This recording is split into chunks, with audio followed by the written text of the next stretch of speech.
there! Hoje a gente vai ter algumas dicas de como se preparar para a qualificação do doutorado. Let's go!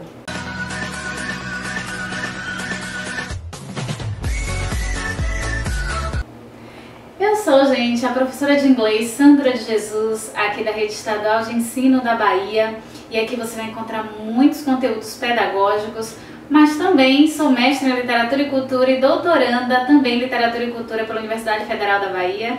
Então aqui você vai encontrar dicas acadêmicas, certo?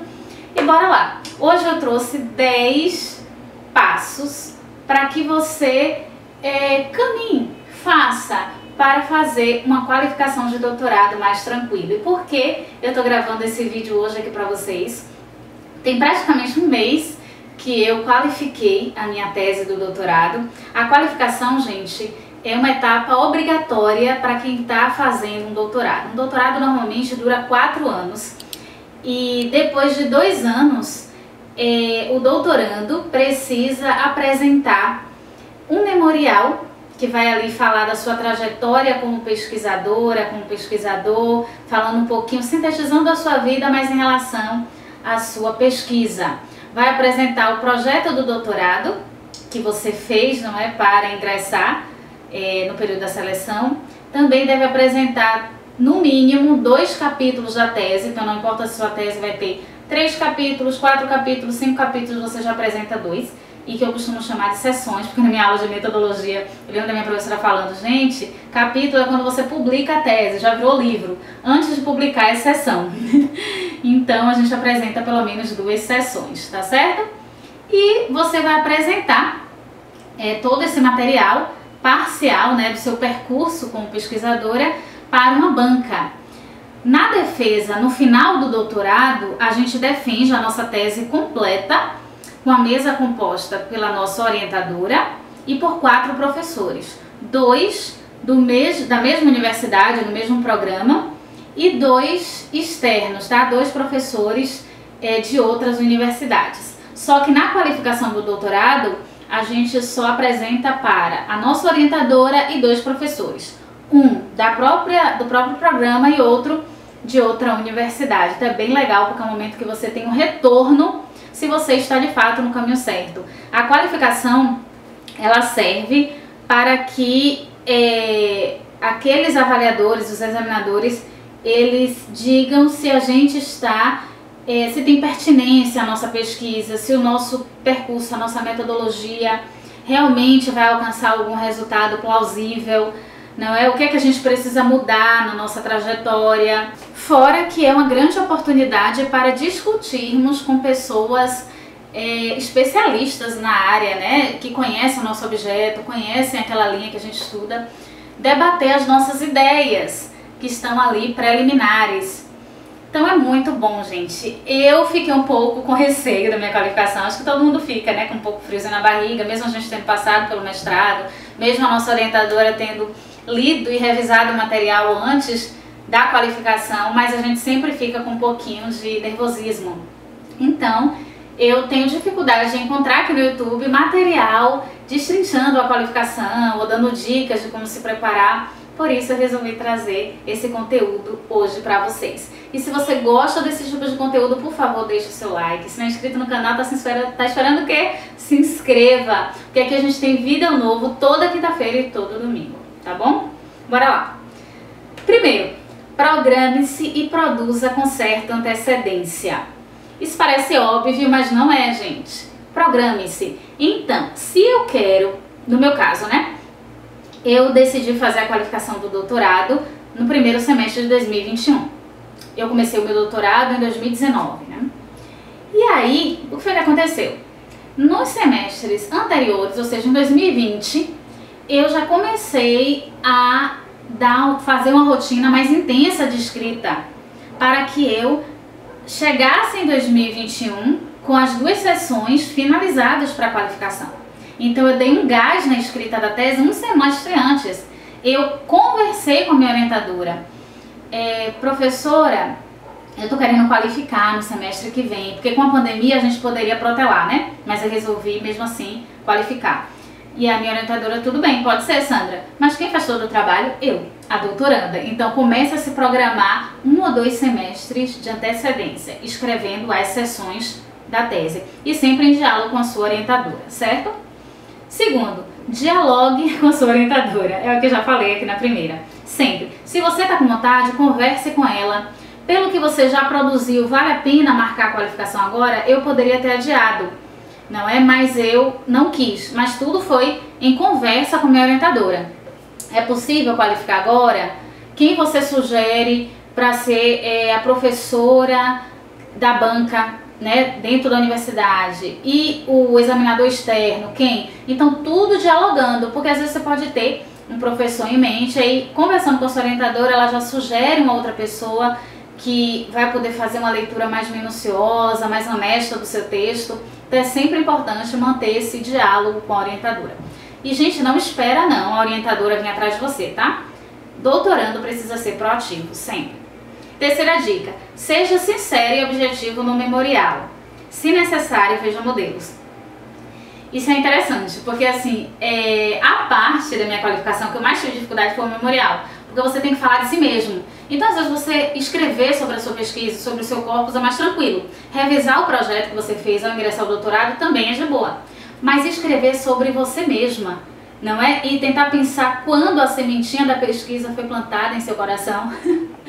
Às vezes você não sabe como começar. Eu tive essa dificuldade, né? Como eu começo um memorial? Então eu entrei no grupo do WhatsApp, da pós, e perguntei, gente, alguém tem um memorial aí, um modelo para eu poder dar uma olhadinha? Não é copiar e colar, mas um modelo para eu dar uma olhadinha na estrutura, para que eu não desviasse tanto do objetivo que é um memorial. Eu nunca tinha feito.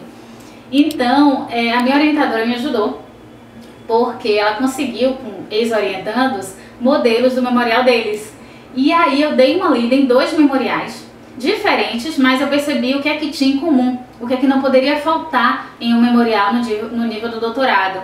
E foi bem legal, porque aí só foi o quê? Colocar a minha vida, a minha experiência dentro daquela estrutura. E gente, foi algo assim satisfatório, sabe? Escrever o memorial, porque você vai percebendo o seu amadurecimento acadêmico, é bem legal.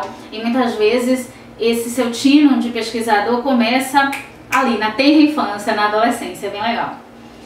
E quinta dica, revise com atenção os 2 capítulos, as 2 sessões, antes de enviá-las para a orientadora, para o orientador.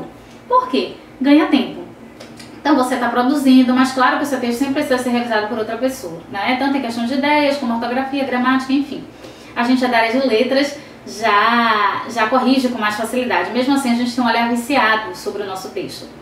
Então, a gente tendo esse cuidado é melhor, porque aí a orientadora ela vai se preocupar mais com as ideias, com as referências e vai corrigir coisas pontuais da escrita mesmo, da redação. Então já dê um texto revisado para ela, porque ela vai te dar o retorno de um texto revisado para poder ser enviado para a banca. E sempre já vai ter um probleminha, gente, mas já vai estar bem melhor, tá? Bem mais revisado.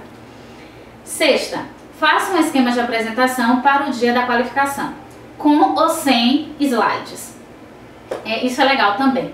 Eu deixei para preparar essa apresentação na última semana. Mas quando a gente já está escrevendo as sessões, a gente já vai percebendo quais são os pontos cruciais dentro de cada sessão. Não é? O que é que eu preciso ressaltar a partir do projeto? Eu preciso falar sobre os objetivos gerais, os específicos, a justificativa, a metodologia. Eu tenho que falar isso de uma forma sintética. Então, praticamente, a apresentação da qualificação é você pegar o projeto e apresentar, mas dando uma atenção maior às 2 sessões que foram entregues. E é legal também você falar sobre aqueles capítulos, aquelas sessões que você ainda não fez, mas que você já tem alguma ideia sobre o que você vai abordar. Então, a minha apresentação eu resolvi fazer sem slides, então você pode fazer com ou sem, mas converse com sua orientadora. Eu perguntei, né? Professora, eu tenho que apresentar, né, entre 20 e 30 minutos antes da arguição. Eu sou obrigada a fazer a apresentação com PowerPoint ou não?